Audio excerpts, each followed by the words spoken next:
Welcome to the No Name Brand Podcast. My name is Sashka Hanarappel, actress, singer, dancer, turned brand marketing, sales, and advertising strategist who brands your soul.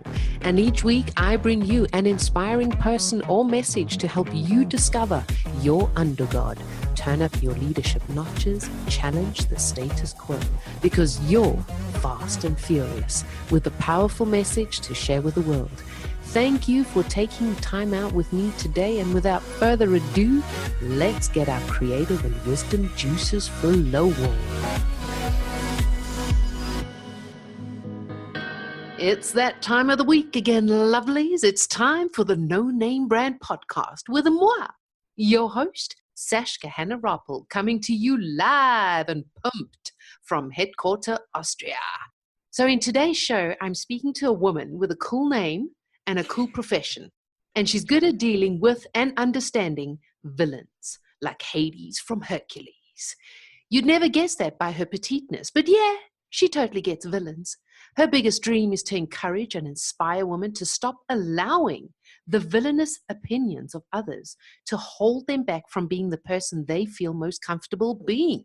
She's a total fan of cathedrals and ancient architecture, anything vintage, red lipstick, snow globes, ooh, yes, me too, and classical music. Bach, anyone? What's her shizzle? Smacking some sense into ambitious women who want to enjoy their success but are blinded by their body shame because they think their body is what makes or breaks their success. Well, our next guest wants to set that straight and help women let go of perfectionism, feel at peace with their body, and embrace their expertise by overcoming self-doubt. How? Well, let's dive in and find out. Put your hands together and shake those booties for the one, the only, Rebekah Buege. Hello, Rebekah. Hello, Sashka. Thank you so much for that epic and awesome introduction. It's a pleasure. It's a pleasure. So wonderful to have you here. It's so wonderful to be here. World? I am in a small town in Minnesota, United States. Oh, cool. Never been there. One day, I'm coming to America one day. That was my first destination, Hollywood, and I landed up in Scotland. Haven't made it there yet, but I'm getting there. So tell us, Rebekah, how do you get ambitious women to let go of the perfectionism? So it's different for everyone, obviously. But the first... Really? I had yes. all one time. Cool. So the first thing that I do is really dive into who put those beliefs in their mind, because I believe that no one was born with insecurities and no one was born with confidence either. Those are learned behaviors. And because they are learned, that means that they can be unlearned.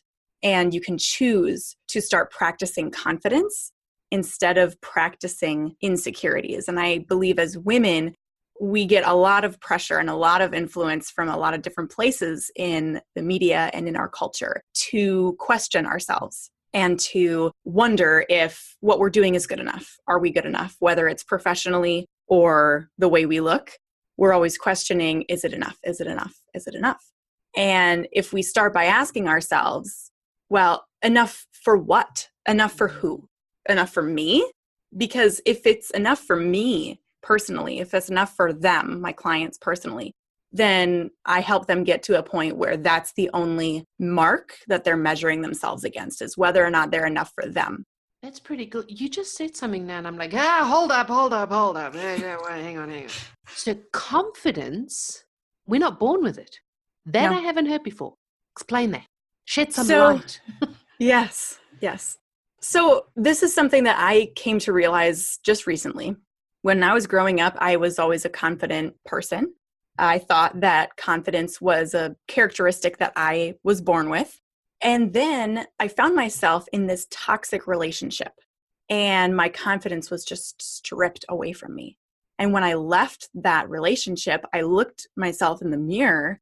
Literally, I was standing in the bathroom in my apartment after I had moved, and my whole life was just turned upside down. And I was looking at myself asking, who are you? Who are you now? Because you're not who you have always been. this relationship and this experience has completely changed who you are. And I didn't recognize myself. So I was thinking, I did a lot of inner work and I was thinking, okay, how do I get back to who I was? Because this person doesn't feel like me. I'm always questioning what I should say or what I should do or how I should think or if what I'm thinking is even right. And I was so insecure when it came to impressing other people. And I realized, wow, well, this must not be something that I've always had or people have always had, because if that were true, how could I lose it? If that was truly part of who I was, I wouldn't be able to lose it. So that was a huge realization for me, like, oh my God, I'm not a confident person anymore. So I did a lot of work to rebuild that confidence. And once I got to a point where I felt even better than I did before it was stripped away, I realized, I think that I've found something here. I need to help other women do this, because having experienced both extremes, where being very confident and being very self-aware and self-assured, to then being self-critical and questioning everything I do and having very low self-worth, the other one, the confidence one, is much better. That's a much better way to live. So I was like, I need to help other people figure out how they can make this transformation. That's pretty interesting. I like that. Made me think about that for a moment. I'm like, Yeah. hang on a moment. Because so many people go, children are born with confidence. I'm like, my kid's been born with confidence. But okay. No. I didn't challenge that one. Usually I'm always challenging the status quo. I like that. Thank you very much. Yeah. So tell me, why are you a body confidence coach?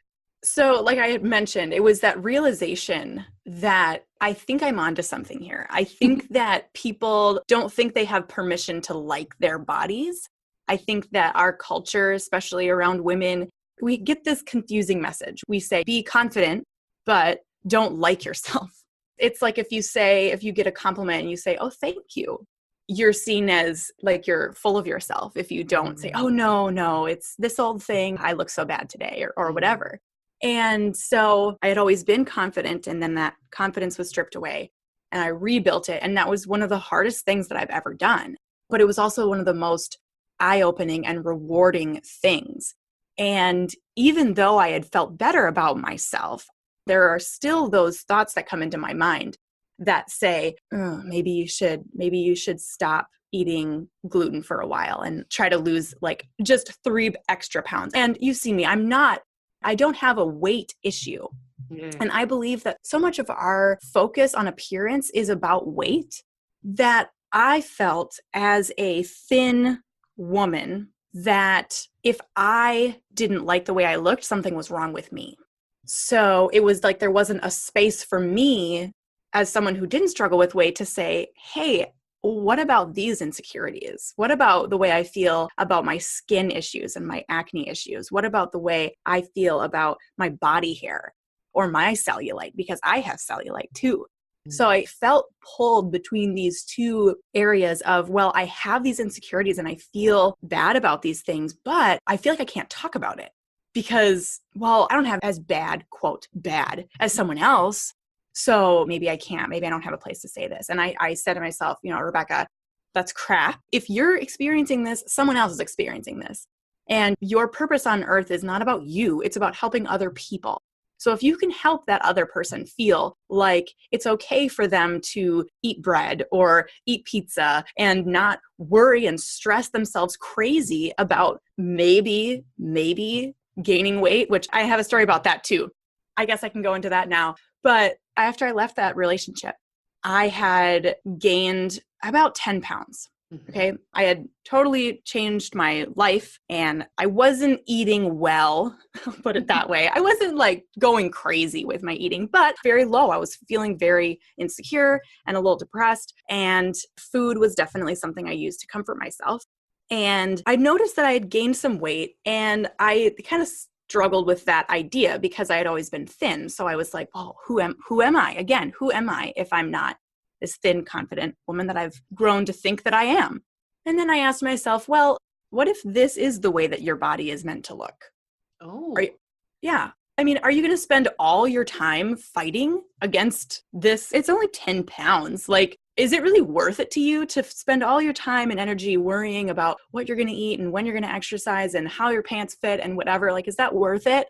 what if this is just the way your body's supposed to look now? I mean, I was growing up, I think I was 22. Like, your body changes over your life. So I'm like, maybe it's unrealistic, Rebekah, to have this expectation that you're going to look the exact same way you did in high school and college forever. So I said, yeah, maybe this is the way I'm supposed to look. I'm just going to let this go. And then I started doing things that really made me happy. I went out of my way to spend time with people who made me happy.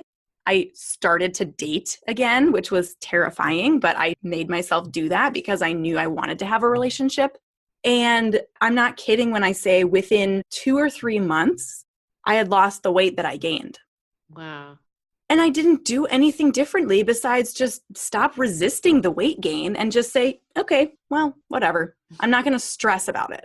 And I started doing things that made me happy. And I believe that I didn't do anything different. So it had to have been the fact that I wasn't stressing about what I was eating. I wasn't stressing and beating myself up about not exercising or not exercising enough or the way my clothes were fitting. And eventually I lost that weight, but also I wasn't like tied to, I have to look a certain way. So what I found through that experience, and I didn't realize that's what happened until a year later, I was talking to someone else about it. And I was like, oh, I guess, yeah, I didn't really try to lose that weight. And they were just like, their mind was blown. They're like, what do you mean you didn't try? I'm like, I didn't. Like, I don't know. Suddenly my pants fit again. And I didn't really think anything of it. So now I'm on this mission to help women focus on getting rid of the stress and the shame and the guilt around the way they look, the foods they eat, the clothes they wear, and just focusing on doing things that make them happy. Because first of all, then you'll be happier, which that's the goal, I think, in life. But also, I mean, you might end up losing the weight anyway if you stop stressing, because stress has been proven to spike your cortisol levels. And stress is one of the main reasons why there's heart disease and you gain weight. So also to realize that there are some things about your body that aren't going to change unless you have major surgery. And even then, I've spoken with women who've gotten breast augmentation surgery, nose jobs, reconstructive surgery. They still don't feel good afterwards, even though they fixed their, quote, problem. They don't feel good because they didn't fix the problem. They didn't fix the cause of the problem. They just fixed the effect. So yeah, that's why I'm a body confidence coach, because I want to help people solve the actual cause. And then whatever they want to do as a result of that is up to them. I mean, obviously I'm not advocating for eat pizza all day and don't exercise. I don't think that that's healthy, but I'm an advocate for balance. And I think that when you feel balanced and you feel at peace within your body's going to take care of itself. 100% agree with it. I was just listening, what's her name again?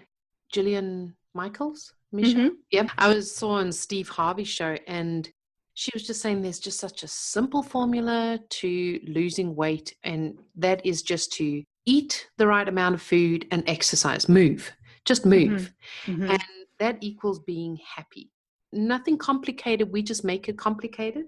Yep. And I was like, oh, that's so true. And then you hear other people going, just eat happiness. And I'm going, huh? Eat happiness. And they're going, if you want to eat a whole pizza, whilst you eating it, eat it happy. Yes. And not eat it going, oh God, this is going to be another 1,000 calories. And then I'm going to have to work it off and everything. Because the more you're thinking that that's what you're eating. And I'm going, yep. Oh my God. Yeah, that makes sense. And then another lady that I met, she works with energy, and she literally helps you lose fat through your thoughts and through meditation and physical results. So I'm like, what the fuck? Really? I'm like, this is incredible. And how, just like you said, maybe your body just wasn't meant to be like that, and how we disform our bodies because of the way we see it and think it is, as opposed to how it's supposed to be. That's really interesting. I love that. And there are some things about the way that I look that I pick myself apart or used to. And it's like I have naturally bigger waist or hips and thighs. And when I'm out with my friends who have smaller legs than me, I'm like, oh, I wish that my legs could be smaller. And I'm thinking that, and I'm like, you know what? I ran a marathon a couple years ago. I'm like, I'm pretty sure if I was supposed to have skinny legs, it would have happened at that time when I was running 4 times a day. It didn't happen for you, Rebekah. You're not going to have it. And I just needed to say, you know what? Yeah, I need to let that go, because I needed to start focusing on the things that I liked about myself and then embracing and changing my mindset around the things that I was like, oh, I wish blah, blah, blah. Because every single person in the world could tell you the things that they want to change about their body, no matter what their body looks like. So clearly there isn't a way to even reach the body goals that we are told exist. That's so true.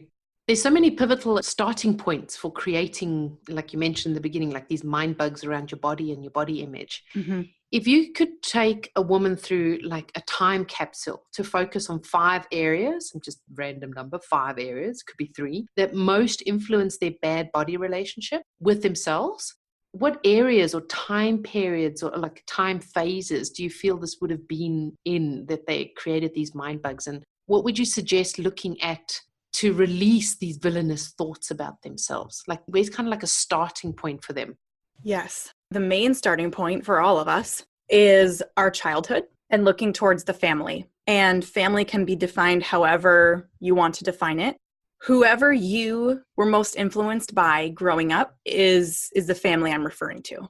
So as children, we tend to want to please the adults in our life. And if we hear the adults in our life saying good things about people who are beautiful or people who are thin or athletic, we try to become those things so that they can speak highly of us. So the first thing I would do is ask them, what is your earliest memory of your body? Because there was a time that you realized, oh, I have a woman's body, and it was probably when you were 5 or 6 or 7, it's definitely not something you immediately realize. And then ask yourself, was it a positive realization or was it a negative realization? Was it something that someone teased you about having a mustache as a girl and you're like, what? And then now you're self-conscious about having facial hair on your lip or whatever it was. Or was it something good where your mom said, oh, you have such pretty curls or something? You're like, oh, okay, yeah. So kind of think about what the earliest memory was, and then think about memories that you have of adult figures in your life as a child, like saying good things about someone. And what were they praising? Were they praising their appearance, or were they praising their success? Were they praising their kindness or generosity? Like, what was at the forefront of your family discussions, and how much was appearance emphasized in your household? Because when appearance is talked about a lot, even when it's a good thing, the focus is on appearance, even if you're saying good things about it. And what I advise mothers talk to me and they say, what can I do to not put this negative body image on my children? And I say, don't talk about their body. Just don't. Don't talk about your body. Don't talk about other people's bodies. Just the best you can, try to eliminate it from what's being talked about, because at the end of the day, when your head hits the pillow, whether you have 3% body fat or 20% body fat, like, it doesn't matter. You still need to sit with your thoughts. And if you are happy, you're going to be feeling better than the person who's miserable with the way they look. So that's another thing to look at, is how much is appearance or was appearance talked about in your family growing up. And then switch to something that not necessarily when you're growing up, or I guess it could be when you're growing up, but a pivotal moment. Everyone that I've talked to has a pivotal moment, at least one, in their body image that if they think about, they can remember, oh, when I was 13, this boy at the pool said this to me and it was just terrible, or something like that. And think about, okay, that boy at the pool, are you going to let him determine how you feel about your thighs today? You need to realize those are his ideas about what a 13-year-old girl should look like. And what does he know? Get rid of his beliefs. He's putting his beliefs on you and you're internalizing them. So let go of that. And then look around you today and see, okay, what do my friends say about their body? What do my family members say about their body or my body? And then kind of start to audit your inner circle of people who are influencing you. Because if you have friends who are always saying, oh, the diet starts on Monday, ha, ha, ha, I'm going to eat naughty food, or, oh, I need to work out because I had a big lunch, or things like that. Like, it doesn't seem like it's a big deal to say things like that. And it almost feels like it's ingrained in our culture as women to make jokes and kind of like reference that, but they're really serious. And just realize, you're internalizing those messages, and maybe start to prune some of those relationships that are not encouraging you to live a confident, free, happy life in the body that you have. Because I'm going to tell you right now, it doesn't matter. You don't have to wait to look a certain way in order to be happy. Because if you wait, you're going to be waiting forever. Because it's never going to come. It's never going to be enough. And if you're looking for happiness from your appearance, I'm sorry, that's not where you find it. So just looking at the relationships from when you were a child to now, that's what's going to tell you your body image. Because again, I don't believe that you were born with thinking that you need to look a certain way. Otherwise, we would all feel like we have to look the same way. So it has to be external coming into us. So the relationships are the biggest indicator. And then just like one little tip that I give people is to think about how they act when someone compliments them. I kind of mentioned this earlier. If someone compliments you and you immediately feel like you need to disagree with them or brush it off or compliment them back, you feel like you have to say something nice back, that's a sign of low body confidence. Because it's okay to say, oh, thank you. Thank you. I like my smile too. Or thanks. I love the way I love these shorts. I love the way they fit me. And that's okay. I think that we feel like we're not allowed to genuinely accept compliments because that makes us arrogant or something, but it doesn't, not in my opinion. I think that if someone wants to say that they like the way I look or they think I did a good job, that's another thing that these are ambitious women. These are professional women, and they're getting a lot of things done at work, whether they're an entrepreneur or they're in the corporate world, and they still can't see all the value that they provide. So sometimes your body image most of the times, your body image influences every other part of your life. If you don't think you are good enough in your body, you're going to question your worth at work, in relationships, and everywhere else. That's so true. Yeah. Whilst you're talking, that like 2 occasions came to my mind. I'm going, oh my God, ding, ding, ding, ding, ding. Yeah. What the hell? No. Yeah. Just go back and no, you can change that. Although I must admit that I'm grateful that I've gone through a lot of mind work and mindset work and personal growth, that whilst you're talking, I'm able to recognize that and see that I don't have to stay in that position or stay in that place, that there is a choice to want to change. Actually, I'd love to know from you, you mentioned that you should think of your body as a tool rather as a project or than a project. And this poses the best way to get started to liking your body. And I read that on your website and I'm going, oh, that's really good. And whilst you were talking now and I was having my little epiphanies, I'm going, oh, that's actually true. Can you expand on that a bit, at how you think of your body as a tool rather than a project? Yes. So because I'm a lover of architecture and art and all of that, this is what really stuck out to me. People say that your body is a work of art or whatever. But what I think is your body is the paintbrush and your life is your masterpiece. Ooh, I'm goosebumps. That's beautiful. Wow, I just feel like a little bit of your body is a wonderland. Yeah.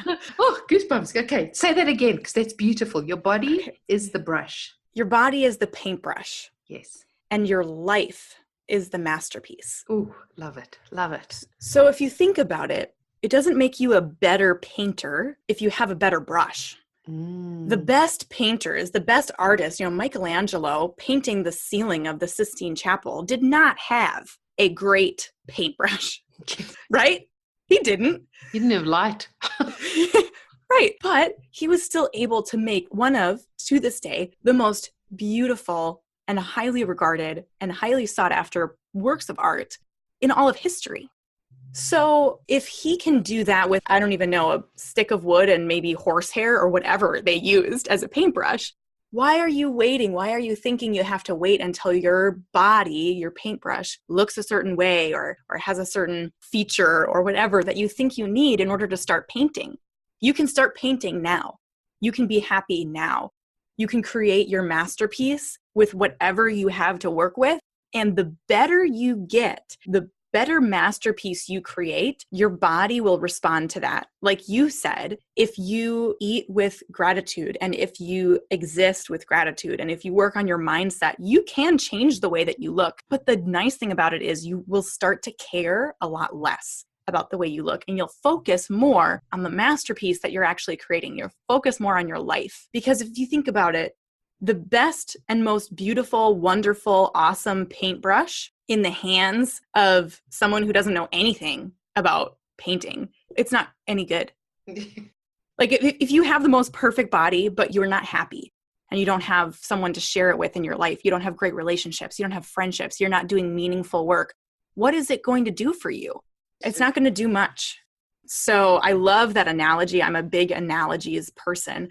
So I always try to think about that if I'm starting, because everyone has those thoughts. That's another thing that people think that, oh, well, I felt bad about myself today, so that means that I'm failing as this mindset, body confidence mindset stuff. It's like, no, you're not. You're a human being. And we have these thoughts that come into our head. And it's up to us to decide whether or not you're going to keep that thought or just let it pass.